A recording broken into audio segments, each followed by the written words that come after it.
Hey guys, so you ready for today's September 17th, 2023, 11:43 p.m. Central Time.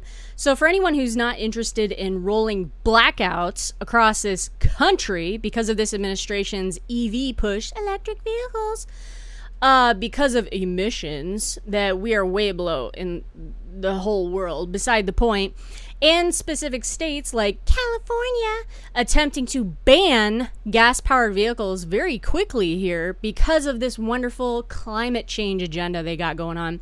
You might want to know the GOP is attempting to limit states banning gas-powered vehicles to prevent this electric grid from going down. Now, this came out as H.R. 1435. It did pass the House. I will show you those votes in a moment. Preserving Choice and Vehicle Purchases Act. It says right here, under current law, states are preempted from adopting or enforcing emission control standards for new motor vehicles or new motor vehicle engines unless the EPA, Energy Protection Agency, provides a waiver authorizing a state to adopt such standards if certain requirements are met. Now, as we all know, California, if you don't know, made news last summer when it asked residents to avoid charging their EVs just days after announcing a plan banning the sale of gas-powered vehicles by 2035. At times, grid operators have been forced to implement rolling blackouts to avoid a system-wide collapse. And I'm going to go over a little bit of what is in this article. It's actually quite interesting in a moment. So basically what this bill does, literally, is it just alters the current waiver process under the Clean Air Act, which is 42 U.S. Code 7543B.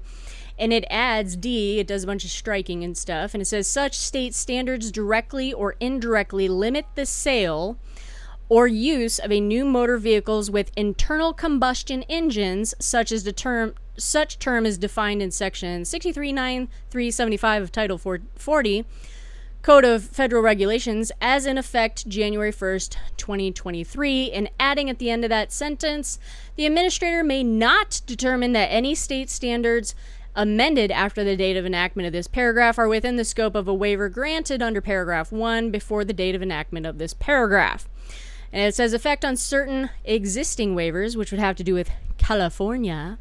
The administrator of the EPA shall revoke a waiver granted under section 209B of the Clean Air Act, 43 U.S. Code 7543B, during the period that begins on January 1st, 2022, and ends in the date of enactment of this act if the administrator finds that such waiver does not comply with paragraph D, which is this that I have highlighted, of section 29B1 of the Clean Air Act, as added by this act.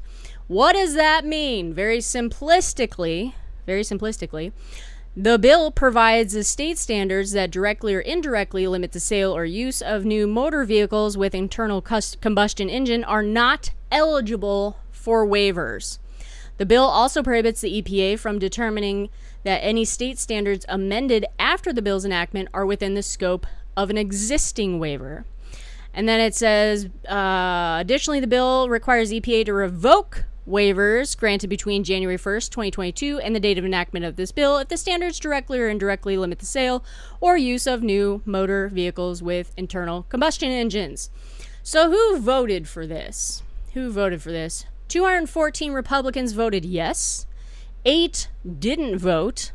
Democrats, 8 of them said yes. 190 said no. 14 didn't bother voting. So out of our entire House of Representatives, 22 representatives decided not to vote. Isn't that great? So the Democrats that voted yes are the following. Caravo, Democrat Colorado. Costa, Democrat California. Seller, Democrat Texas. Davis, North Carolina Democrat. Golden, who's from Maine. Obviously, they're all Democrats, so I'm going to stop saying that. Higgins from New York, Perez from Washington, and Vasquez from New Mexico all voted yes on this. So to give you guys an example of how ugly this is, as if you didn't already know, we'll give you an example here. Palo Alto has the highest adoption rate of EVs in this country. 1 in 5 households owns an EV, accounting for 30% of new car sales. The city also provides incentives to achieve their goal. This is funny. Of an 80% reduction of greenhouse gases below 1990 levels by 2030. However, Palo Alto's Assistant Director of Utilities, Tom Marshall, was not optimistic about meeting the goals of the electrifying all of its single-family homes by 2030 when speaking at Utility Advisory Commission meetings last year. He warned the city's power grid was showing signs of strain and some transformers were already starting to fail, adding the planned upgrades could take up to 7 years and cost up to $306 million.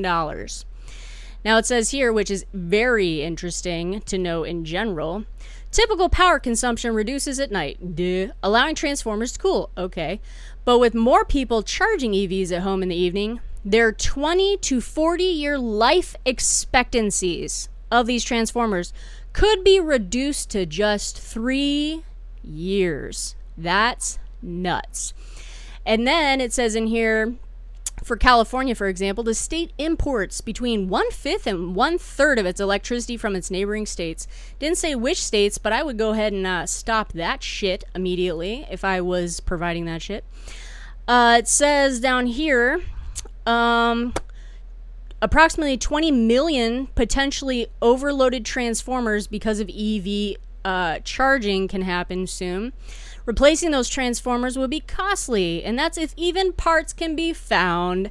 Supplies for distribution transformers are low, and prices have skyrocketed from the range of $3,000 or $4,000 to upwards of $20,000. While the Biden administration calls for EVs to account for half of new car sales by 2030, the U.S. Department of Energy acknowledges the electric grid is facing a supply chain shortage.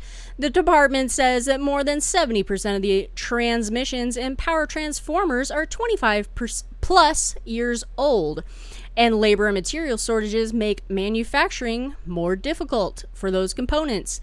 Increasing electric demand will also require 60% expansion of these systems by 2030 and 3 times that by 2050. That's nuts. And the person who is talking about this article, who is Charlotte, says it really is a Red Queen sentence. Sentence first, trial later approach. This is absolutely absurd. I can't believe these idiots are actually pushing this so hard, especially when the auto manufacturers are having a hard time unloading these things anyway. They're costly. The batteries are absurd. Apparently they don't last very long. Charging stations are kind of hard to find depending on the area you're in. And you have to sit there for hours on end while the fucker charges, which is just absolutely absurd. And did you guys hear about how there was a family who went to a charging station, and that jackass who is part of the Department of Energy, what is her name? I don't know. The Secretary of Department of Energy was on this trip, right? And her staff went ahead of her and parked their vehicle, their gas-powered vehicle, by the way, in the charging station's spot so that a family who rolled up could not charge their vehicle. The cops were called. I'm not sure what ended up turning out with that, but beside the point, that's actually quite nuts. And the reason they did that was what? So she could get on her way and make a point that EVs work, but we all know they don't. In fact, trying to charge them in winter, especially when it's snowing, even at your house, is nearly impossible. Batteries will not want to charge. As much as I love Elon Musk and his brilliancy, Tesla can go to hell. Any other company that is doing this can go to hell. I have no interest in an EV whatsoever. And if I do get something and have to get something in the future, it will be a hybrid. Is possible if those things even exist at that point. Because not having the option for gas powered is ridiculous. And the whole concept behind this climate change push to do this stupid shit is hilarious, because what do you need to run these batteries and this electricity? Fossil fuels. But yet they want to get rid of all the fossil fuels, right?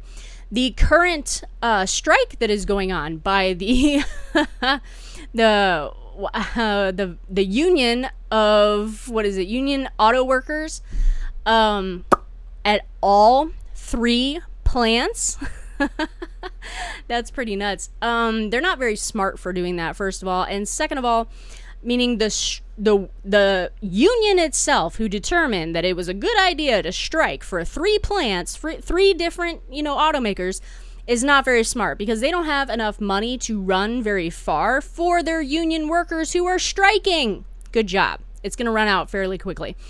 2, what they're asking for is absurd. To be paid 32 hours worth of 40-hour work weeks, a 46% raise, and some sort of pension benefits that are better, either not just better, but like are kind of rolled back to what they were, that I guess had changed or something. Totally absurd. First of all, I will say this. You idiots who are standing on the streets that are an auto worker that is picketing right now, and the Democrats that are fucking with you on the street should tell you immediately you're on the wrong side of history here if you're with a Democrat.